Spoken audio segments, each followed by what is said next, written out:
Hi students, welcome to LM Think. Today we are doing the exercise questions of page number 117, chapter 5, trigonometry. Here second question is written on the board. After doing second question, we will do the first question. A ladder leans against a wall with its foot 2 meters away from the wall and the angle with the floor is 40 degree. How high is the top end of the ladder from the ground? ചോദ്യം മനസ്സിലാക്കാണോ? അതായത് ഭിത്തിയാണ്, ഇത് തറയാണ്, ഇവിടെ ഒരു ഏണി ചാരി വെച്ചിരിക്കുന്നു. ഈ ladder leans against ആണ്, ഇങ്ങനെ നമുക്ക് ചാരി വെക്കാൻ പറ്റും. ചരിച്ചു വെച്ചാലേ ഇരിക്കത്തുള്ളൂ, കുത്തനെ വെച്ചാൽ ഇരിക്കത്തില്ലേണി. ഈ അകലമാണ് തന്നിട്ടുണ്ട്, തറയുമായിട്ടുള്ള അകലം, അതിന്റെ ഏണിയുടെ ചുവടുഭാഗവും ഈ മതിലുമായിട്ടുള്ള അകലം 2 മീറ്റർ. തറയും ഏണിയുടെ ചുവടും തമ്മിലുണ്ടാക്കുന്ന കോൺ 40 degree. ABC will give the name. നമുക്ക് കാണേണ്ടത് എന്താണ്? How high is the top end of the ladder. അതായത് ഏണിയുടെ മുകളറ്റം തൊട്ട് താഴെ വരെയുള്ള അകലമാണ് നമുക്ക് കണ്ടുപിടിക്കേണ്ടത്. ഹാവ് ടു ഫൈൻഡ് AB ആണ് കണ്ടുപിടിക്കേണ്ടത്. We can take tan here, tan 25, not 25, tan 40. Here is given tan 40 equals opposite side by adjacent side, that is AB by 2. Tan 40 is given as 0.831 is equal to AB by 2. Therefore, AB is equal to 2 into 0.8391 equals 1.6782. നമുക്ക് രണ്ട് place ഡെസിമലിൽ എഴുതാം. The height of the ladder from the ground.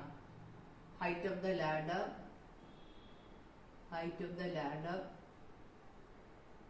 from the ground. താഴെ നിന്നുള്ള അകലം എത്രയാണ്? 1.68 centimeter. Okay, got it? Now we move on to the next question, that is question number 1. I will write the question here. That is about a rhombus. Rhombus എന്ന് പറഞ്ഞാൽ എന്താണ്? ഒരു സമഭുജ സാമാന്തരികം. Question number 1. One angle of a rhombus. One angle of a rhombus is 50 degree, and the larger diagonal. അപ്പം റോംബസിന് ഒരു diagonal വലുതും ഒരു diagonal ചെറുതുമായിരിക്കും, അതറിയാമല്ലോ. is 5 centimeter. What is its area?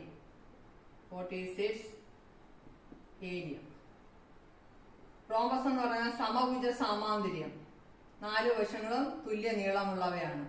അതായത് ഒരു വികരണം നീളം കൂടിയത്, ഒരെണ്ണം നീളം കുറഞ്ഞതുമായിരിക്കും. We can give the name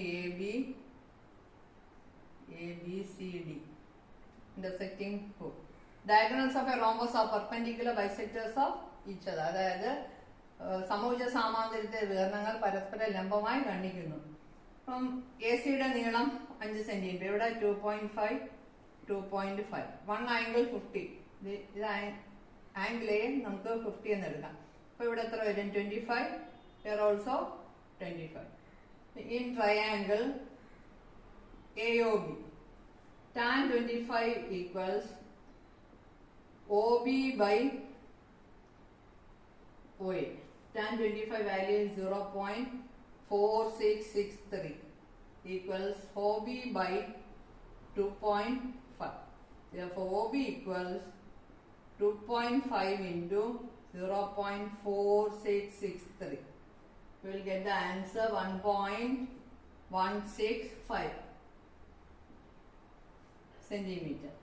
OBയുടെ നീളവും ODയുടെ നീളവും തുല്യമാണ്. അങ്ങനെയാണെങ്കിൽ BD കണ്ടുപിടിച്ചാൽ മതി, ഇതിന്റെ ഇരട്ടി എടുത്താൽ മതി. BD equals 2 into 1.165. will get the value 2.33 centimeter. 2.33 എന്ന് കിട്ടും. നമുക്കിനി ഏരിയ കാണാം. Area equal half D1 D2. അതായത് വികരണത്തിന്റെ ഗുണനഫലങ്ങളുടെ പകുതി. Half into 5 into 2.33. അത് സിംപ്ലിഫൈ ചെയ്യുമ്പോൾ നമുക്ക് 5.83 സെന്റിമീറ്റർ സ്ക്വയർ എന്ന് കിട്ടും. അതായത് സമഭുജ സമാന്തരത്തിന്റെ വിസ്തീർണമാണ് നമുക്ക് കിട്ടിയിരിക്കുന്നത്. Area of rhombus equal 5.83 centimeter square. Okay, I think you all understood these two questions. We'll continue the remaining questions in the next class. Okay, bye.